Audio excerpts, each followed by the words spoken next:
Alright, yo, what is going on, guys? It is Pirate King Writing, and today we're going to be getting into my first One Piece arc review. And the arc we're going to be reviewing today is the East Blue Saga. I want to make this a bit of a series. I'm going to kind of teach you guys how to watch One Piece and what to do and what not to do. I know you don't want to just jump into a full series that's 940 plus episodes without knowing literally anything. So I'm going to be helping you guys out with that a little bit. So with this series in mind, let's go ahead and get it started. First, we're going to be going down with Romance Dawn. Romance Dawn is the area where Zoro was first introduced. Zoro was on a post and Luffy pulled up to Zoro telling him, "Hey bro, here your swords, but you gotta join my crew if you want these swords back." Zoro was standing out there for multiple days at a time with no food in order to beat them homies and get his swords back so that he can get the freak up out of there, you know what I'm saying? But they were actually gonna execute Zoro while they were there and not give him his swords back at all. So it's kind of a good thing that Luffy pulled up and gave Zoro the Rager to join his crew, and of course Zoro did end up joining the crew. It introduced Kobe. Kobe, he wanted to be a Marine. He was a little kid. He's going to be Luffy's rival sometime in the future, we think, or we hope.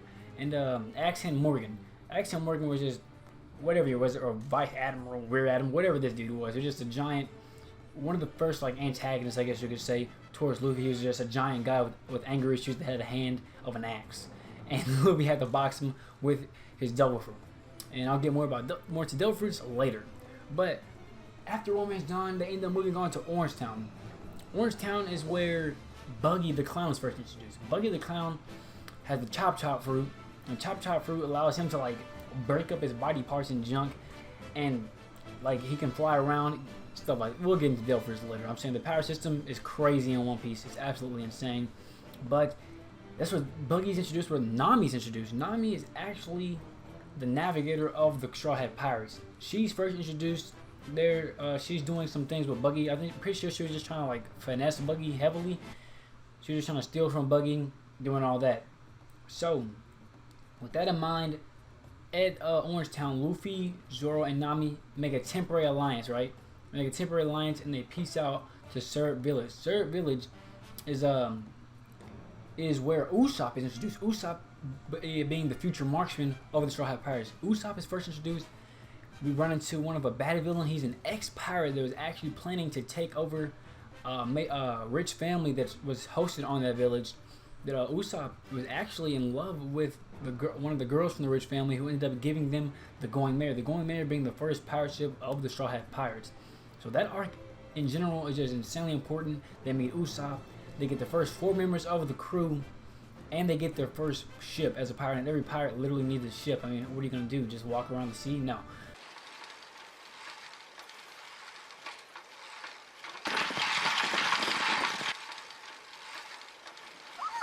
So they get their first ship there, and they peace out. The ship's called the Going Merry, and they peace out to the Baratie. What the Baratie is, it is a floating island. So what the Baratie is a floating casino. What the Baratie is a floating restaurant. A restaurant where Sanji, being the future chef of the Straw Hat Pirates, is actually at. So they pull up there, and they see Sanji. Sanji's first introduced. Sanji's goal is to see the All Blue. And him working there at that floating restaurant is just allowing him to better himself, the chef skills, and just make food. Sanji loves to make food. He vowed to give anyone food, no matter if they're friend, no matter if they're foe, anything. If you're hungry, you're gonna eat, and he's gonna cook it for you. And that's the type of man that Luffy was wanting on his crew. You know, I mean, and Luffy loves to eat. Luffy loves to eat. He's your typical shonen MC. He loves to eat food, right? So while they're at the Baratie, Hawkeye Mihawk, holding the title of the world's greatest swordsman, pulls up on the Straw Hats. Am I right? He pulls up on the Straw Hats. So Zoro, setting out to be the greatest swordsman, obviously challenges Hawkeye right there, and Zoro gets wiped up. Hawkeye completely wipes the floor with Zoro. It's an insane moment, but it was completely one-sided. So relatively from that is that after Zoro was beaten, he stated to Luffy, to his captain, that he will never lose again, which he hasn't. He will never lose again, and he will be the greatest swordsman. Hawkeye was going to kill Zoro, but he allowed him to live because he honored his respect and like pride that Zoro had as a swordsman. So he let him live, so that one day that he may challenge him again to take the title of the greatest swordsman. So after that, a homie by the name of Don Krieg pulled up with his crew. Don Krieg having no devil fruit.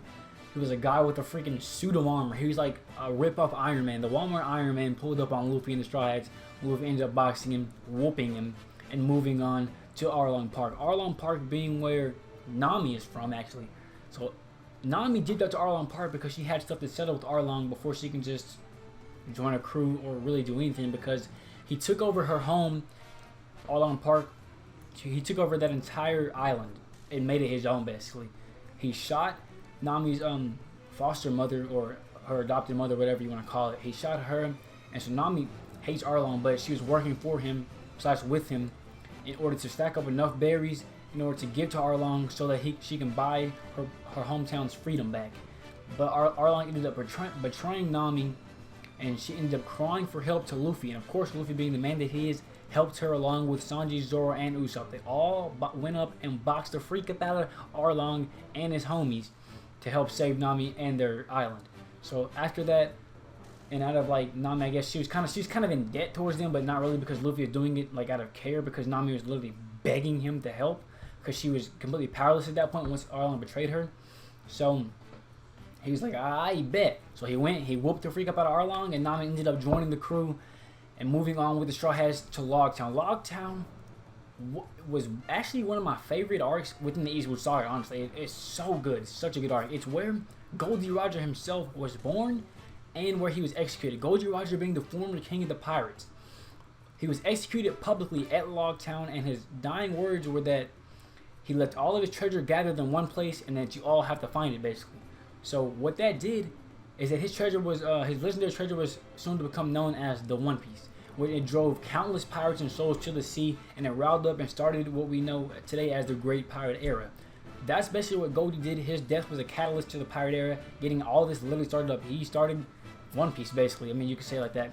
So during that time that Luffy and his crew are there, he wanted to see where Goldie was, because I mean, he wants to be the king of the pirates as well. That's his big dream. Like Naruto as a Kage, Luffy wants to be Pirate King.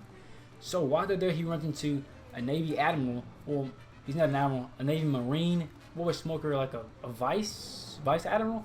I don't really know. Smoker really dumb as freak. But there in Logtown, Smoker is insanely strong. He's one of the first Logia type Devil Fruit users that we actually get to see. But I'll explain more about Devil Fruits later on down the line. We get to see Smoker. He's introduced, and he's actually wanting to stop Luffy, kill Luffy, because I mean, he's a pirate. He doesn't like pirates. He's a Marine, and they actually are on the verge of executing Luffy there. And a mysterious man appears. I'm gonna get to that later. Somebody appears and actually saves Luffy from being executed. Like we didn't know who it was. Like when you're watching it, you will not know who the freak that man is. He pulled up and stopped Smoker from executing Luffy, which was absolutely an insane moment.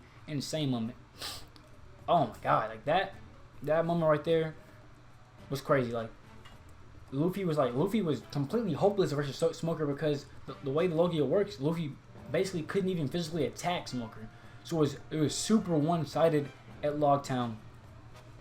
And the fact that that man pulled up out of nowhere, I was like, bro, what is going on? What the freak is going on? You know what I'm saying? So Smoker was kind of the first main rival that Luffy had that was introduced in Logtown. And that about wraps up all of the arcs within the East Blue Saga. Alright guys, that wraps up the video for today for my first One Piece arc review. I know it was a bit much. That's because it was the entire East Blue Saga. In the future, it'll be like just the entire Alabasta arc, just in his lobby, etc, etc. And the videos will be a lot more shorter then, but honestly, overall, I did like reviewing the entire East Blue Saga. And most importantly, I loved doing Logtown, because Logtown was probably my favorite arc out of the East Blue Saga and all. Also, I mean, the Baratie went hard too. The Baratie went pretty hard. But anyways, if you guys want to see more of this, just let me know in the comments below. I'll have a link to all my socials in the bio. And we'll guys, we'll see you out in the next video. And that's been it. Peace.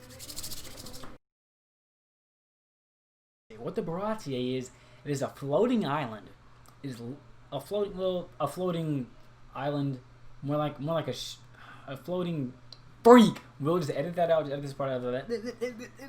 Alright, so what the Baratie is a floating casino freak. Edit this out, Will. I'm so sorry. God, I can't get it right. I don't feel like restarting all that. So